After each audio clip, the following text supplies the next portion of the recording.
الأجال يوسف زهرة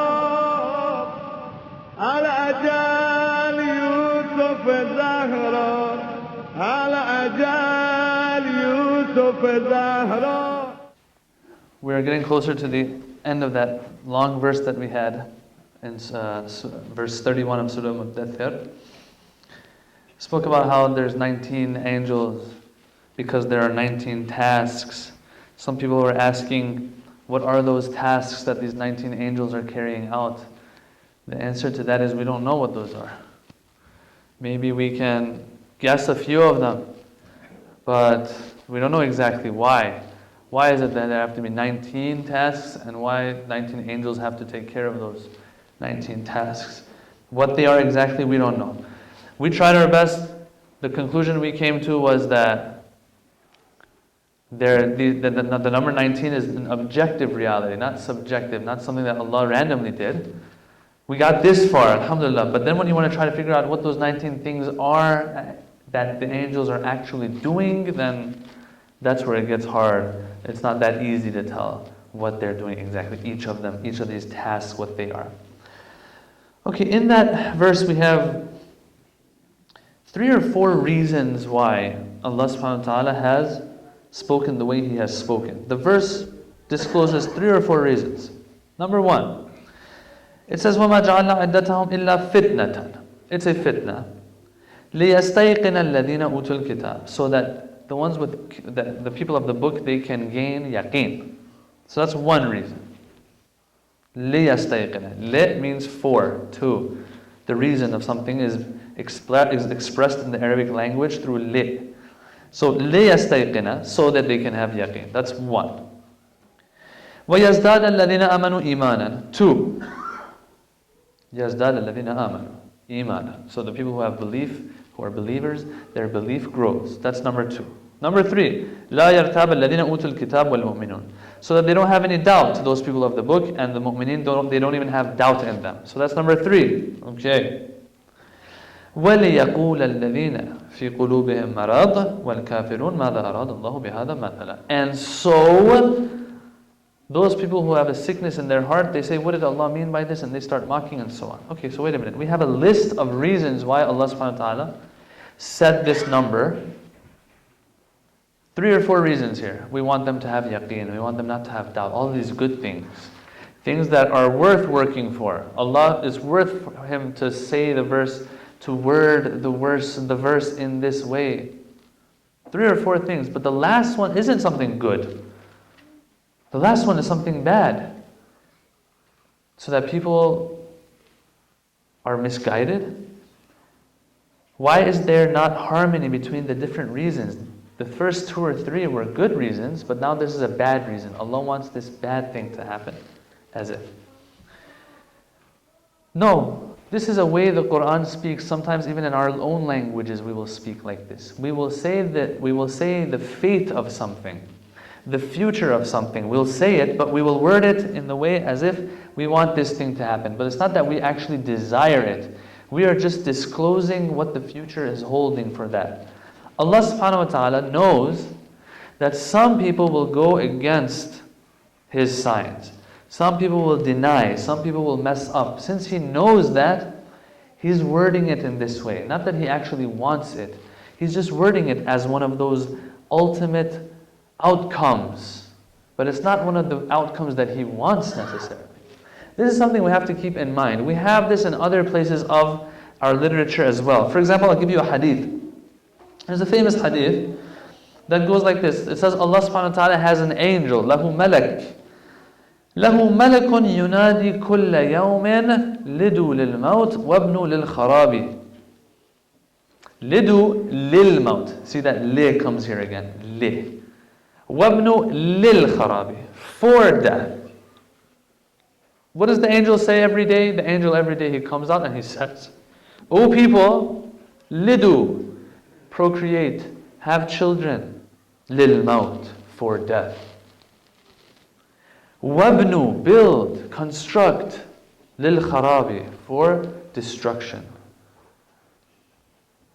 It sounds as if the angel is telling us that this should be your ultimate goal because he's using those words for it. But that's not the ultimate purpose of it. What does he mean by this? He's just letting us know of the fate of it, the future of it. This is what the future holds for those who procreate, for those who construct and reconstruct and have buildings and so on. Remember, oh people, remember that this is the end of it. So make sure you give it the value that it deserves, not more than that. It's not telling us that you should stay away from them completely. It's just telling us this is the ultimate outcome. This is what's going to happen in the end. Just be careful that you don't give it more than it's worth. That's all. And that's the only problem Imam Ali had, based on some of the things that we see in Nahj al-Balagha. That's the only problem he had with the dunya, as if. The problem Imam Ali has with the dunya is that it will not be eternal. We have been designed, brothers and sisters, Allah has put in us love of eternity, love of infinity. That's why no matter how much we have, we want more. That's how we've been designed. He doesn't want us to be content with what we have. He wants us to be content with Him. We find Him in the Benjamins. We find Him in the rides. We find Him in the kicks. So you'll see online, you can search this even, the videos of these celebrities, some of them, they collect sneakers. He has like 4 pairs of the same sneaker even. 4 different versions of the same sneaker. So when are you going to wear these? He says, these are not for wearing. These are for collecting. You are spending too much time on sneakers. This world will end. If we were to stay here forever, then it would make sense for me to have collections of this and many cars and money and all of that. It makes sense. But if it's going to end, I'm going to give it as much value as it's worth. That's no more than that. So I'm going to have a good living. But more than that, in a way that I leave the akhirah for this dunya only, and no. That is a bad way of dealing with the dunya. Imam Ali says, I have a problem with this dunya because it is going to end. Tafna. Mala aliyan wa na'iman tafna. Or yafna. What does Ali alayhi salam have to do with blessings, pleasures that are going to end? I have a problem with that.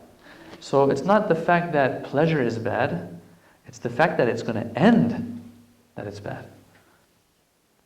But it's going to end, it's still pleasure though, so I will still give it value, the halal pleasure.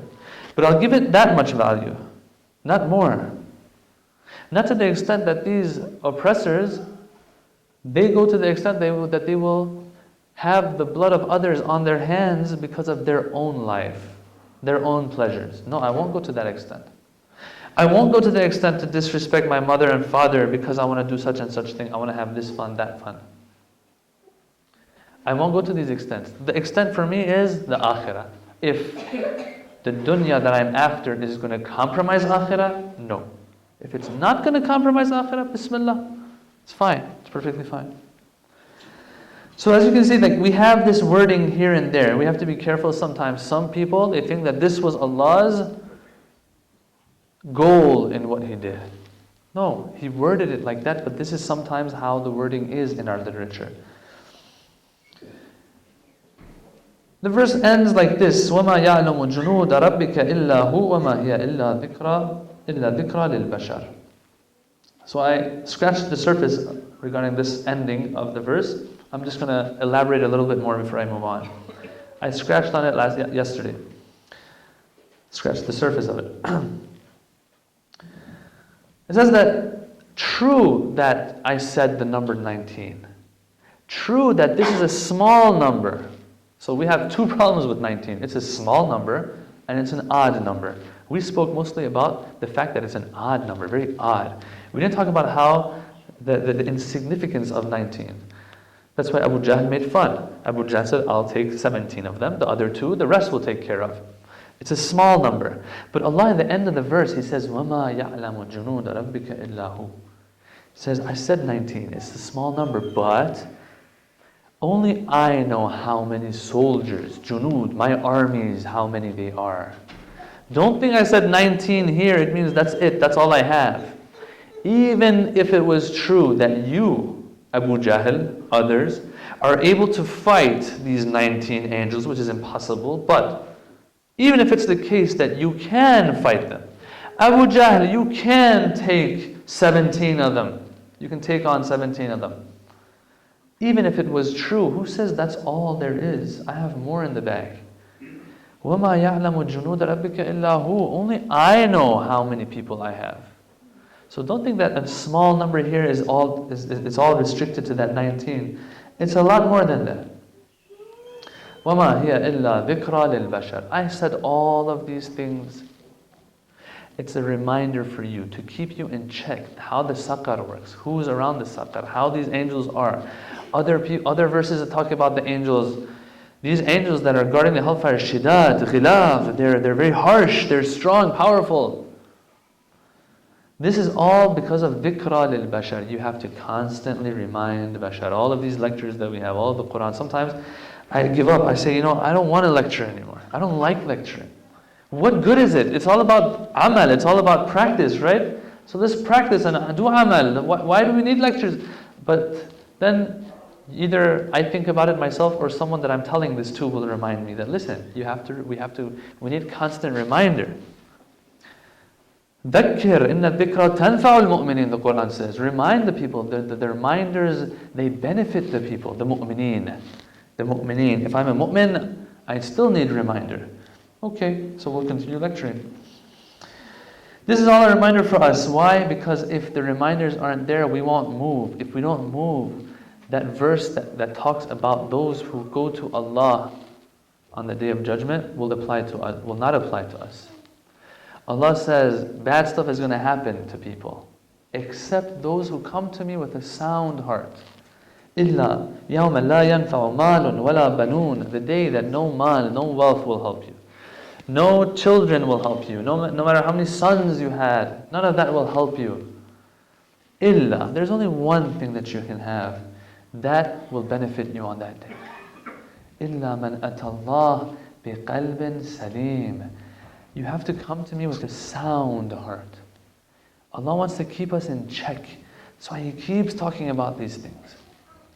Dhikra lil bashar, reminder to keep us in check that you have to remember, you have to go to Allah with a sound heart. You can't go to Allah with a sick heart. Those who have qulubuhum marad, they have other problems. The Quran talks about them. The verse in the beginning, it says those people who have fi qulubihim marad, they're the ones who fail the test when Allah talks about a mosquito, when Allah talks about 19.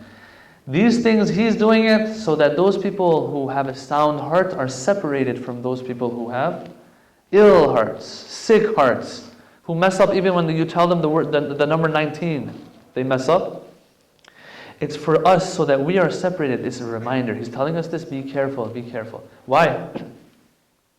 الناس نيام فإذا ماتوا انتبهوا. If He doesn't remind us again and again, the hadith says that all people, الناس نيام, they're all asleep. We are all asleep. إذا ماتوا, it's kind of an oxymoron here. When you die, إذا ماتوا انتبهوا. That's when they wake up. When we die, that's when we wake up. Before we died, we were awake, but no, you were not awake. You were asleep. You see, it's conflicting, it's self-contradictory. You were alive, but you were asleep. You died, you woke up. Allah subhanahu wa ta'ala does not want that moment when we die to be the time we wake up. That's why He keeps saying, dhikra lil bashar, dhikra lil bashar. I'm going to keep giving you these examples. So you wake up now, not then. Because then, if the curtains are lifted and you see everything that's going on, oh my God, one salawat had this much of an effect. One istighfar had that much of an effect. One ziyarah of Imam al-Rida alayhi salatu wasalam had this much of an effect.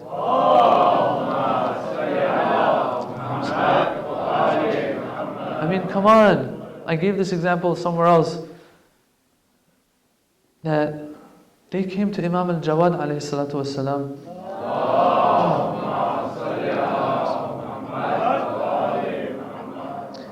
They came to the Imam and they said, we've heard that visiting your father and doing ziyarah of your father in Mashhad is worth 1,000 hajj. And the Imam, I think he said that he started crying and he said, Bal, rather, Bal alf hajj. 1,000,000, 1,000,000 is 1,000,000. They said, we've heard of alf hajj for a person who does ziyarat of your father. And he said, Bal alf hajj. 1,000,000 hajj. So we're thinking, okay, we don't need that much. I mean, how much do we want on the other side? We don't understand how it works on the other side. We have to take it more seriously. The same way that that child in its cradle thinks that all it needs is its mother's milk and this cradle, and no matter how much you explain to that baby that there's more to life than this, they won't understand because they haven't developed enough to understand. Same way you tell him, he doesn't understand. That kid grows to be a little bit older, has toys in his room. You tell him there's more to life than this, doesn't understand. Then he has a tricycle. He thinks the tricycle in the backyard's enough for me. No, there's more to life than that. They grow up bicycle, you got the neighborhood. There's more than the neighborhood. No, he doesn't understand. That's all I want. That's all I care about. He grows older, he wants, Baba, I want a wife. After that, the car, he wants the United States. After that, he wants to go out. He wants to grow more and more. Death comes. After death, there's going to be more than you want. You're going to need alf hajj. You're going to need alf hajj to spend. Oh, I want to be the neighbor of Imam al-Hussein alayhi salam. Well, you want to be the neighbor of Imam al-Hussein? Give us 2,000,000 hajj. 2,000,000 hajj? How am I supposed to give 2,000,000 hajj on the Day of Judgment? Well, we told you that ziyarah twice would have counted as 2,000,000 hajj. We have to wake up. Now's the time. That's why Allah says, dhikra lil bashar. Take it seriously. Everything I tell you, take it seriously. Or else you'll wake up and you'll see, wow, it was worth so much, but I didn't take it seriously.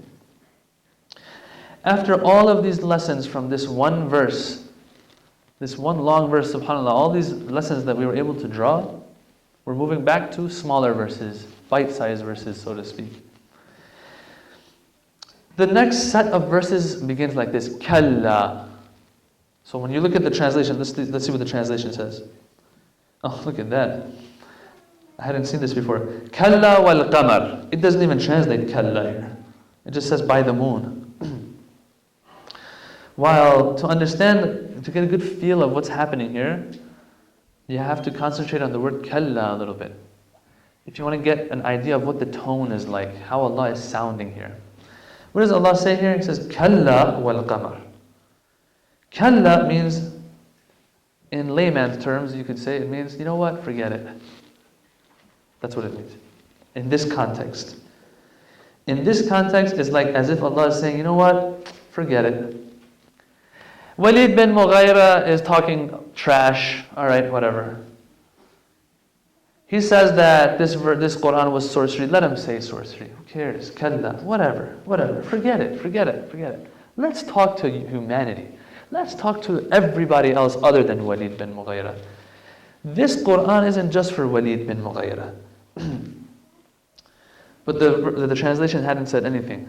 How do I get this feeling across? It comes through tafsir. Shaykh Mu'tari says this is what kalla is saying.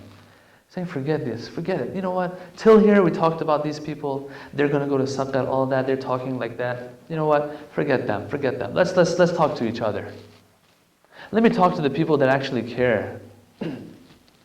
Kalla. All right, I want to say something. I want to say something to you that I care about. But before I say it, I'm going to swear by 3 things that are very important. Kalla. Okay, what do you want to say, Allah? Kalla. Forget Walid. Forget them. Kalla. What? Oh Allah, what? He says, wait a second. Wal qamar. By the moon. The moon. We see the moon every day. Yes, we see the moon every day. But the moon is very great. To the extent that Imam al-Sajjad alayhi salatu wassalam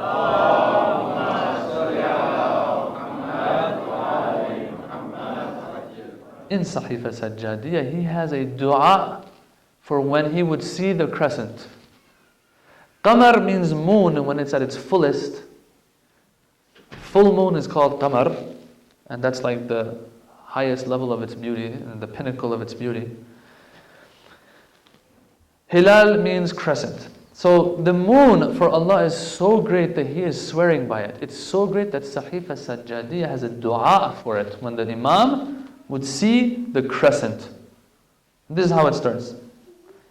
أيها الخلق المطيع الدائب السريع.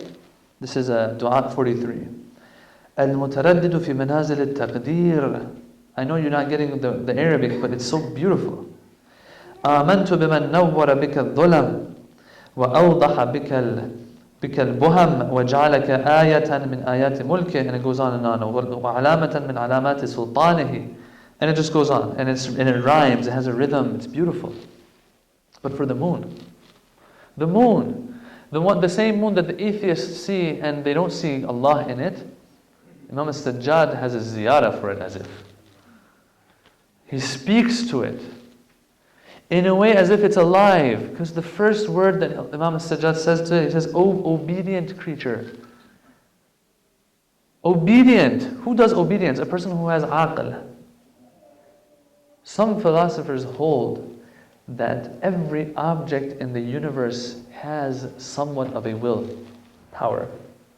Somewhat has an understanding, maybe. I haven't really done research in this, so I don't know exactly, but I've heard it. That even in that story of Prophet Khidr and Prophet Musa, alayhim as-salam, when that wall was falling, there was a wall that Prophet Khidr, he restored it. It was falling, he restored it. In a city where the people didn't receive Prophet Musa and Prophet Khidr very well, they didn't receive them. Prophet Musa and Prophet Khidr entered the city, they asked for food, they asked for these types of things. The people didn't receive them. Now Prophet Khidr comes across a wall that's falling and he fixes it so it doesn't fall. We've heard the story, right? Inshallah. And then Prophet Musa says, why did you do that? Why did you help these people? They didn't help us. That's not the point. The point here I want to make is that here the verse says, they came across a wall that يُرِيدُ أَن يَنْقَضَّ, that it wanted to fall. Yurid, irada. Irada, the translation for it is free will, is will, to want something. It wanted to fall. Here, and other verses similar to this, some of these Islamic philosophers, they say that even when it comes to things, there is somewhat of a willpower there. I don't know what that means. I'm just saying this so it sounds cool. Because here the Imam is speaking to the moon as if this is one of those creatures that hears, understands. It starts it like this: أَيُّهَا الْخَلْقُ الْمُطِيعُ, obedient servant or obedient creature of Allah. So let me read the translation for you. O obedient creature, speedy and untiring. Ad-da'ibu sari'. That is a bad translation, man. Ad-da'ibu sari'. Da'ib means that it moves.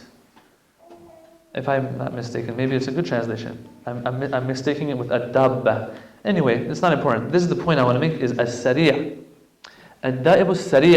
It is moving very fast. Question, brothers and sisters. We all know how fast the moon is moving, right? And I think it moves faster than the earth around the sun. The moon revolves around the earth faster than the earth revolves around the sun. And it's moving very fast. But let me ask you a question.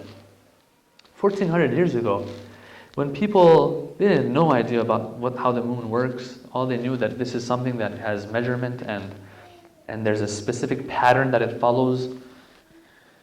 Back then, if you asked them, they probably didn't even think sometimes that the world is round, let alone think that the moon is moving fast.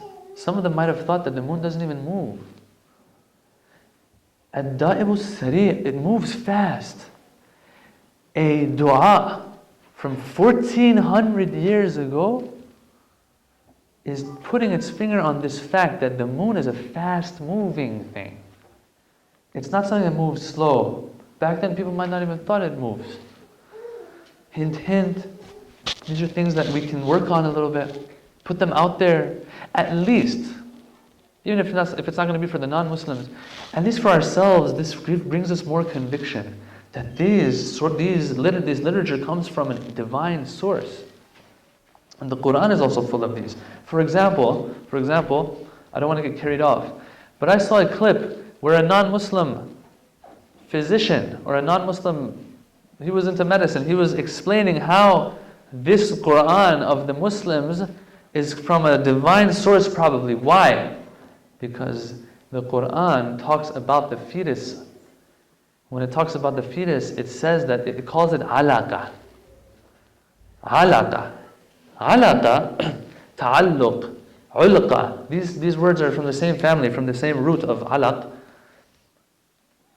It means to hang on something, to leech on something. We all know that in the beginning stages of the embryo, that fertilized egg goes and sticks to the lining of the womb. It sticks there and hangs from some part of it. Hangs, leeches on. Even when it comes to the words the Quran uses, subhanAllah, it's beautiful. Alaqa. How did they know that it's like that? This non-Muslim is acknowledging the fact, and it was in black and white, so you can tell it's from 30, 40 years ago. Nowadays, they don't want Islam. They don't want this to leak out. But to this extent, we have these miracles in the Quran. Now, am I about being all scientific when it comes to Quran? Not necessarily. Only those very, very concrete scientific facts, I personally believe we should work on sometimes. And that is even not all the times. Sometimes you see people going a little bit too far, trying to make everything scientific. I used this example in another one of my lectures, that some people go to the extent that they will say that ruku' is like, such and such yoga practice. Who are you trying to prove the truthfulness and the truth of the Quran or the ahadith or the namaz and salat and all that? Why do you even have to go to that extent to even point to the fact that this has to do with yoga? Right? And then I also used this joke there too. I said, unless you want the people who practice yoga only to become Muslim. It's okay still, even this far, fine.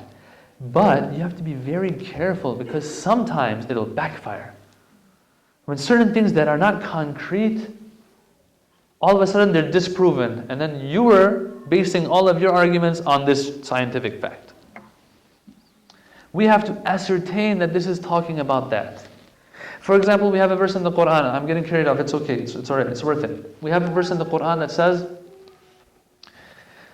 "Did you not see? Were you not there when the heavens and the earth kanata ratqan? They were all in one dot, one needle point. They were all together.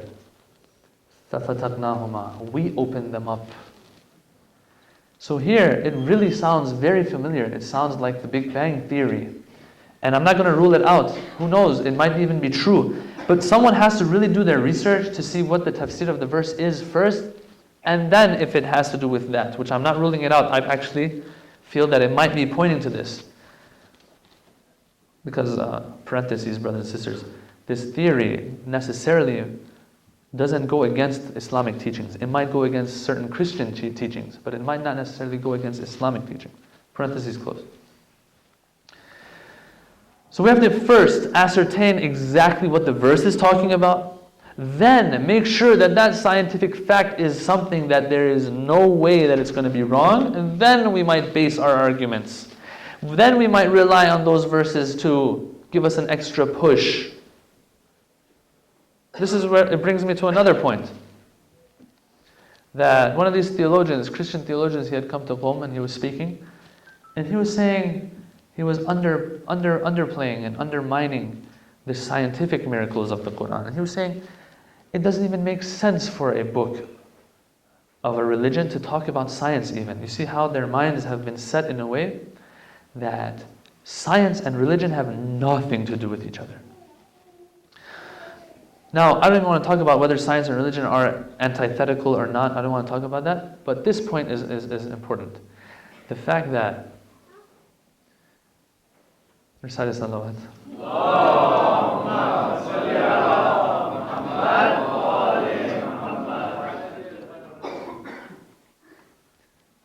The fact that recite another salawat.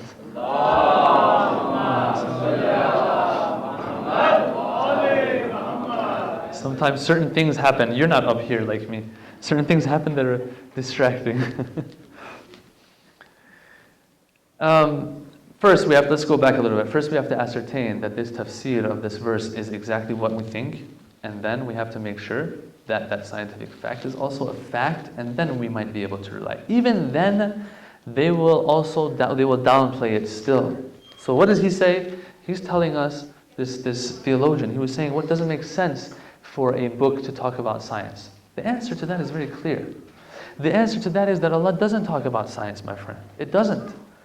He doesn't talk about science in the Quran. Sometimes when He's describing certain things, because it helps us in our conviction in Him, in our conviction in the book being a book of guidance, when He's talking about certain things, He uses certain words because that's the word He has to use. It is the mufassirin that come and notice that, oh, this might be pointing to, this might be hinting at a certain scientific reality. But the point of that verse wasn't the scientific fact. It wasn't. The verse is saying, I'm the one who made the fetus like this, the embryo like that, from a nutfa, from semen, then the embryo, then the fetus, then I blew into it from my ruh, and all of that. That's all it said. It's just letting us know what a great entity He is, Allah subhanahu wa ta'ala, that the miracle of birth is through Him and through His permission and through in His hands. He's saying it like that, but He used the word alaqa. That's all He did. He didn't open up a chapter about alaqa. He just used the word alaqa. We're the ones who are dissecting it. We're the ones who are doing tadabbur. The Quran says, I want you to do tadabbur. I want you to reflect. So if the Quran was to be a book of science, then what you're saying is right. But it's not a book of science. It's just talking about different things. We're drawing conclusion from it. It was interesting. He was kind of laughing at it even. To this extent, they've been programmed to believe that a book like this can't have anything scientific in it. No, it does. And as a matter of fact, we will take that as a sign of its truthfulness. Okay, so it's speedy. This moon is speedy and untiring. I'll just go through this very quick. This is Dua 43. If those of you who are interested, go and see it. Look at this translation. Frequenter of the mansions of determination. This translation, Al-Mutaraddid fi manazil al-taqdir. What it's trying to say is that the moon is in different phases, different stages of measurement that we measure through that moon. That's what it's talking about.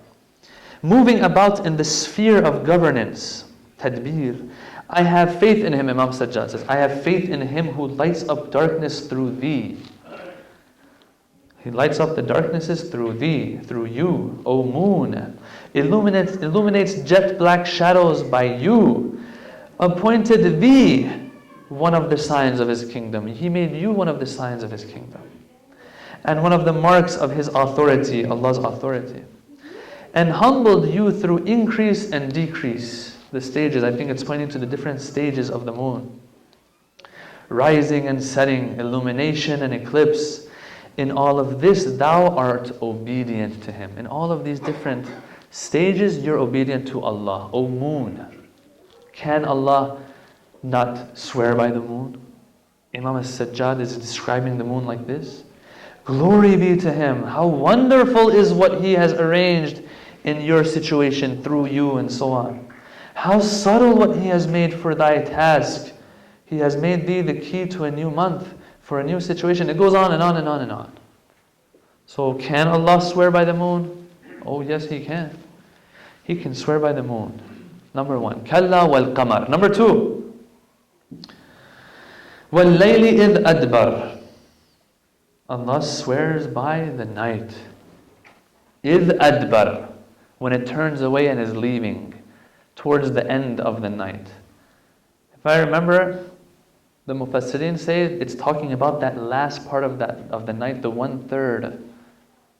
The last third of the night. Allah is swearing by it. Why? Is time a sacred thing? Let me ask you another question. Are different places sacred places? Why is it that Karbala is sacred but other places are not sacred? It's because of what is there that it's sacred. That land isn't sacred. I actually asked this question once, and the answer was that yes, it's because of the person, the place, what is happening there that it's sacred, or else all places are the same, all times are the same. The stuff that happens in that last 1/3 of the night is so big that Allah swears by it. Not that time is sacred. Time is time. That 1/3, if it's 2 hours, 1 hour, 3 hours, is no different than other 1 or 2 or 3 hours of the day. Hours are hours. Minutes are minutes. What happens in that 1/3 of that night is what's important.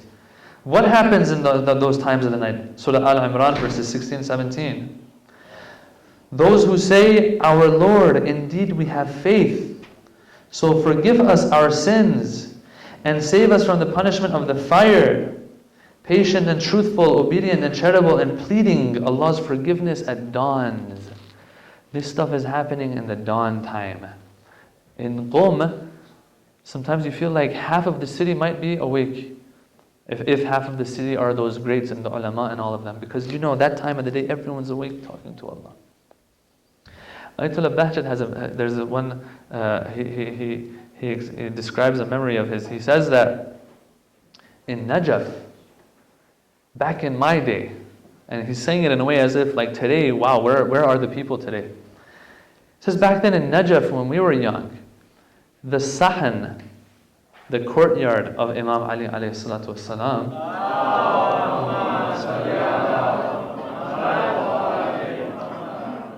now I don't remember exactly how he says it, but he said it something along these lines, that you couldn't count the number of people who were doing dua Abu Hamza, which is very long, in the qunut of their last rakat of Salat al-Layl.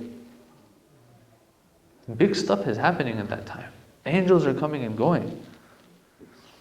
It's because of these things. Another verse, Surah Dhariyat verse 18, وَبِالْأَسْحَارِ هُمْ يَسْتَغْفِرُونَ. In the sahar, the ones that are talking about the signs of muttaqeen, those who are obedient to Allah, they can't not wake up. They can't not make the most of their time. What do? بِالْأَسْحَارِ هُمْ يَسْتَغْفِرُونَ. In the sahar time, that last 1/3 of the night, they are doing istighfar. And that's why we have a story here. They say that Prophet Yaqub alayhi salam, when his sons, they came to Misr, to Egypt, and they found out who Prophet Yusuf is, and all of the good stuff happened in the end of the story, and we had a happy ending in this story. They tell their father, "Oh, Ya Abana, istaghfir lana rabbak." Ask your Lord for forgiveness for us. We did something very bad. We did something very bad.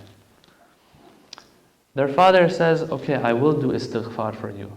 But he doesn't say it right there. He doesn't do istighfar right there. He leaves it for later. سَوْفَ أَسْتَغْفِرُ لَكُمْ. سَوْفَ أَسْتَغْفِرُ. I shall. سَوْفَ. I shall ask Allah for forgiveness. They say that he wanted to put it off and leave it for sahar time. Because that's when it's much more likely that a dua is accepted. A dua is fulfilled. An istighfar is answered and fulfilled. So all of this good stuff is happening in al-layl idha adbar. When the night turns its back, it's as if it's leaving. So certain times are more significant because of what is happening in them. وَالصُّبْحِ إِذَا أَسْفَرَ.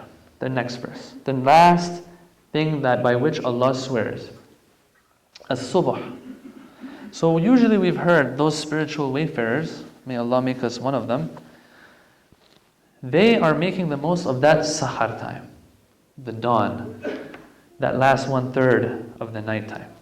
They're making use of that. We've heard this. Less do we hear about after Salat al-Fajr, the time that is called Bayn al-Tulu'ain.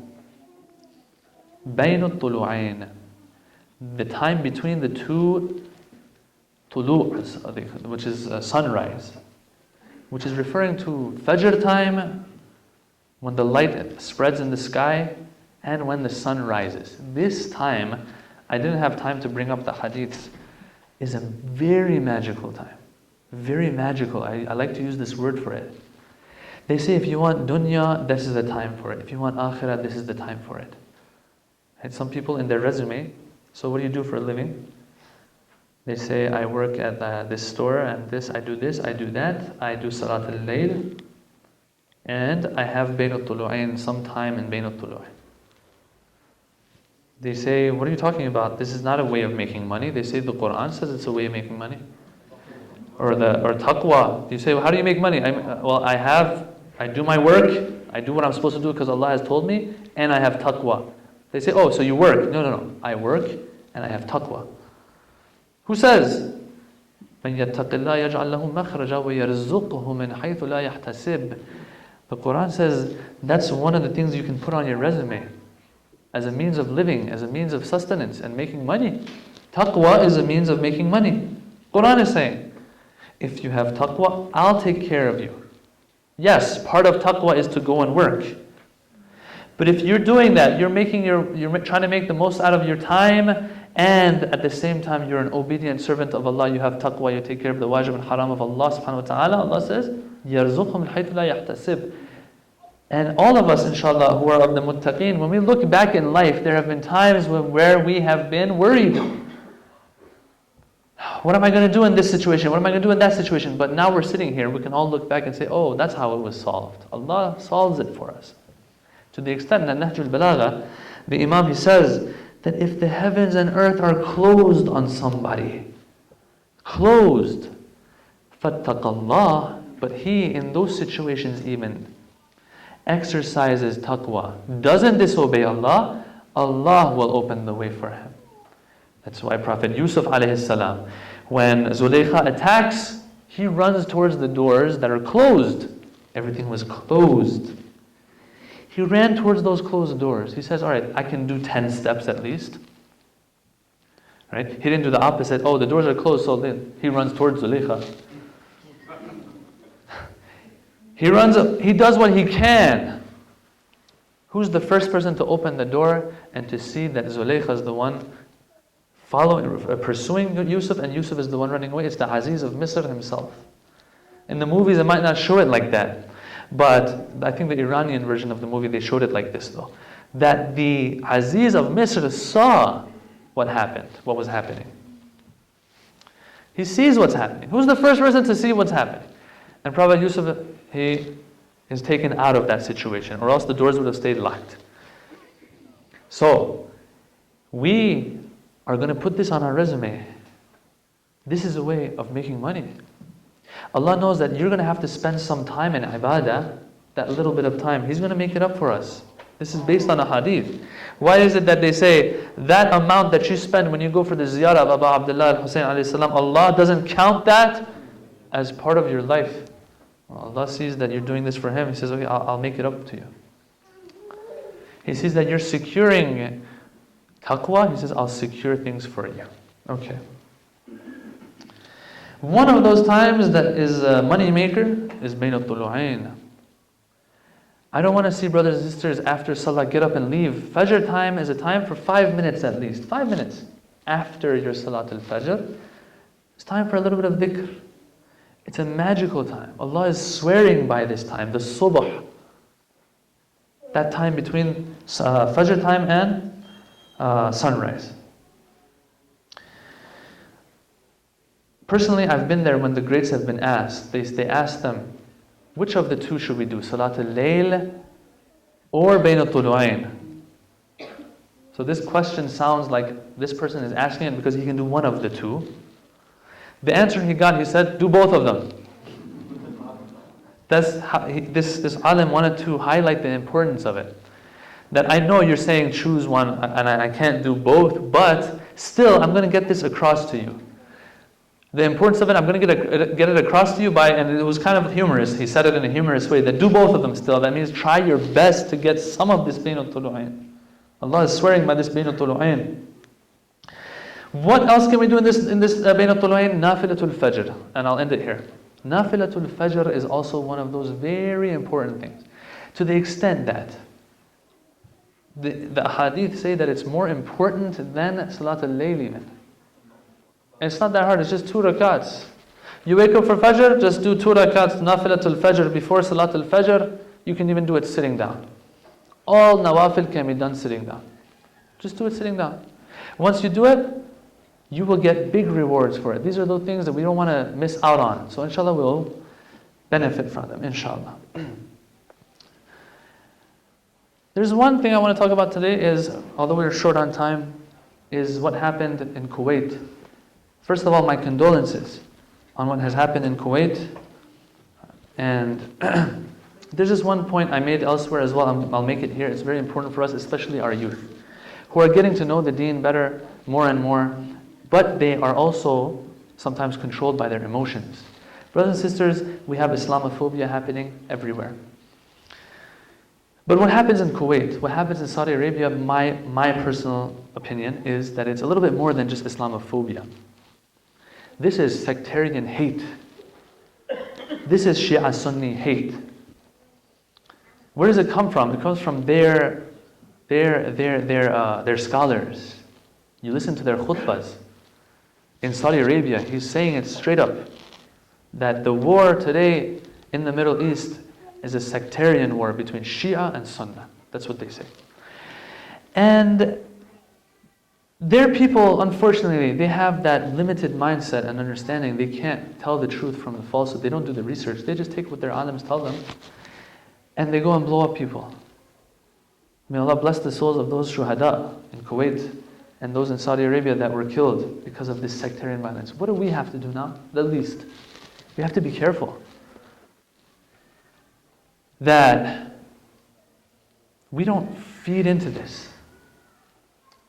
The person who I listen to, who I go and attend the lectures of sometimes, who I like on Facebook, who I befriend, whatever, anything that will contribute to those people who provoke this, who provoke the tension more and more, fan the flames through their rhetoric, this is something we have to at least be careful about. Our youth are overflowing with emotions. They love Ahlul Bayt. They hate the enemies of Ahlul Bayt. This is true. But the Ahlul Bayt teach us that you have to be very careful not to do something that you will cause more bloodshed. Yes, these are shuhada. But we don't want their blood to be on our hands because of a mistake that I made. Inshallah, Allah gives us that also understanding. We've been asked to remember Imam Hussein alayhi salam tonight. Just a few lines of musibah, especially after what has happened in Kuwait, for the soul of the brother Askari.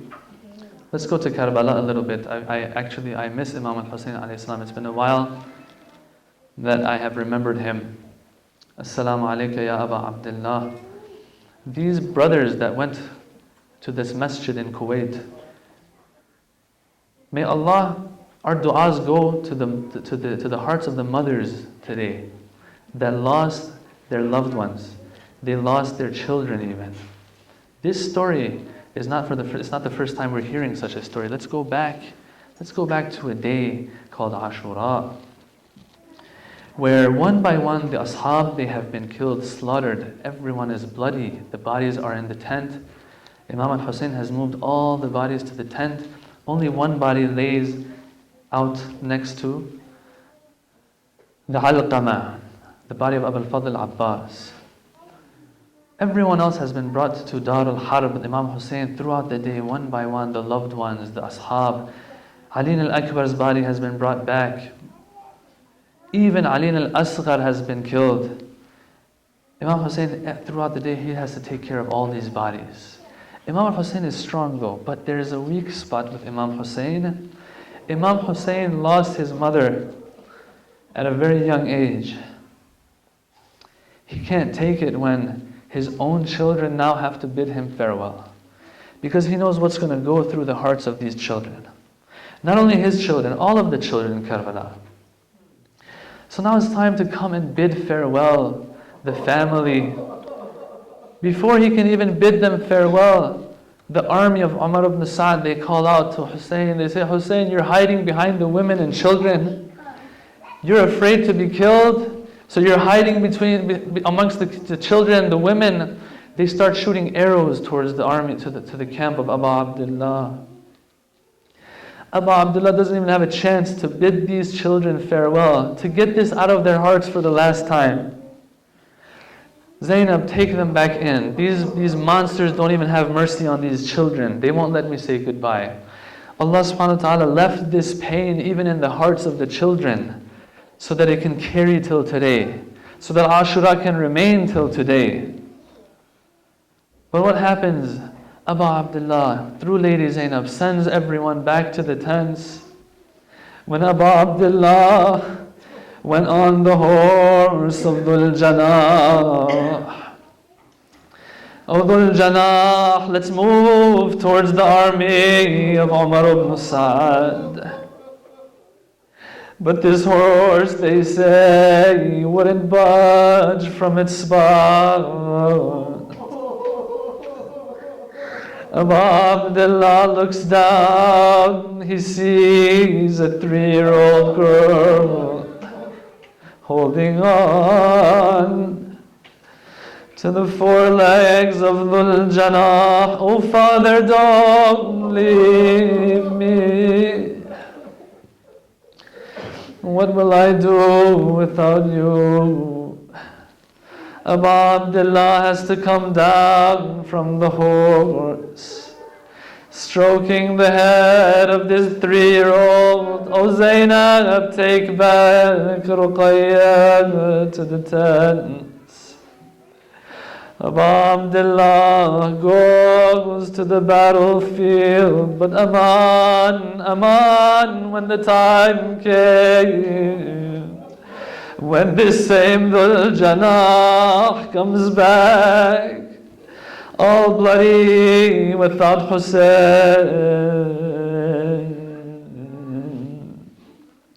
La hawla wa la quwwata illa billah al-ali al-azim. Sayalamu alladhina zalamu ayya munqalabin yanqalibun.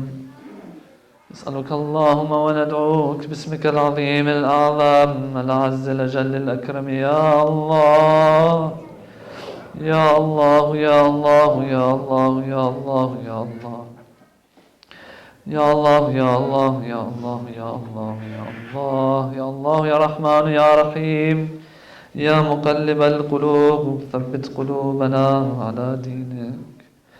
اللهم عجل لوليك الفرج واجعلنا من خير أعوانه وأنصاره. اللهم اشف كل مريض. اللهم ارحم موتانا. Oh Allah, rid the world of the nuisance and the terror of these terrorists. بالنبي وآله رحم الله من قرأ الفاتحة مع الصلوات.